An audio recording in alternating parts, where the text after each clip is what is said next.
Hello, my name is Michelle Marston. Media has often played an influential role on the way we view minorities.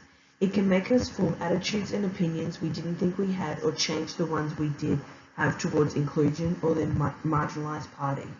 The topic of race in media in particular has been one of great debate for many years now. To address this, I will be analysing the movie Remember the Titans, which was released in 2000. A movie based on a true story set in 1971 about high school students playing in a racially integrated football team for the first time.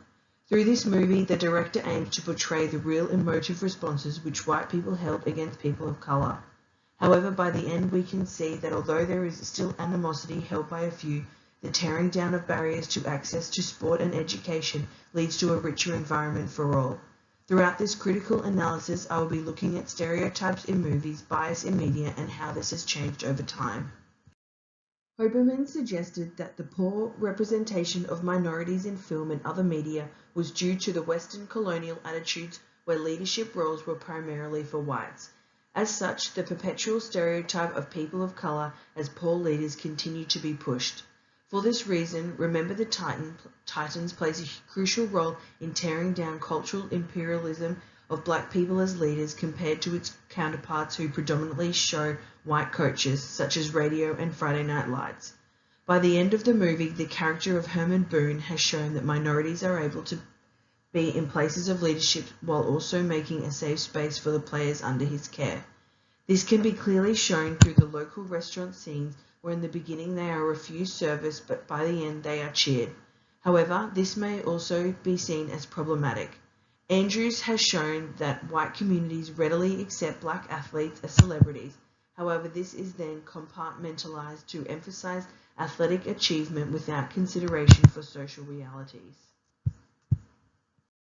Furthermore, stereotypes surrounding athleticism and masculinity of young black Americans is widely distributed through current media. This is clearly shown in the movie through the character of Herman, who is portrayed as aggressive and overly assertive. This is clearly shown in the scene where he calls himself a dictator and threatens to assault the players. Moreover, the sexualization of his character to demean the players can be seen to promote how his character is unfit to lead. An example of this can be shown in his interaction with Gary. That's your daddy. Now you know who your daddy is, don't you?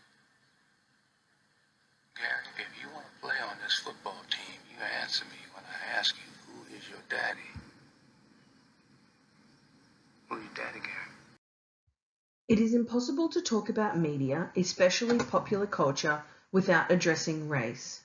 One of the clearest examples of this can be seen in the rise of the zombie. Originally, zombies were a racist trope of black people in Haiti and their religion of voodoo.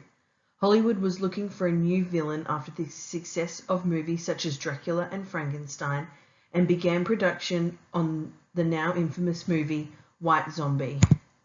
The fear instilled in this movie comes from the subtext that white people could come under the control of African dark magic.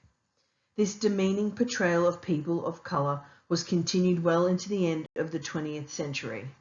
Robert Townsend, a black filmmaker who suggested Hollywood was manipulative, providing only roles such as drug addicts and prostitutes for black characters.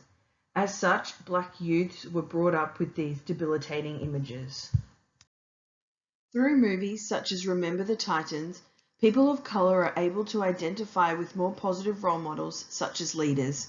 It also calls to the audience the need for acceptance no matter who they are.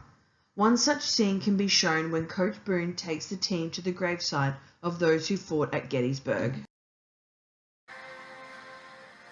Take a lesson from the dead. If we don't come together right now on this hollow ground, we too will be destroyed. Just like they were. I don't care if you like each other or not, but you will respect each other. Although there is a long way to go until full representation of marginalised people is realised, movies such as this one step away from disparaging roles, stereotypes and underrepresentations of black actors. When viewing media, it is always important to see if bias is present. Throughout this report, I have shown that there is continued racial bias regarding leadership present in movies. However, through awareness of this problem, we can begin to promote art which supports the actual lives of minorities and the threats to their involvement in a civil society. This is already beginning to change in recent years thanks to movements worldwide for greater representation. References.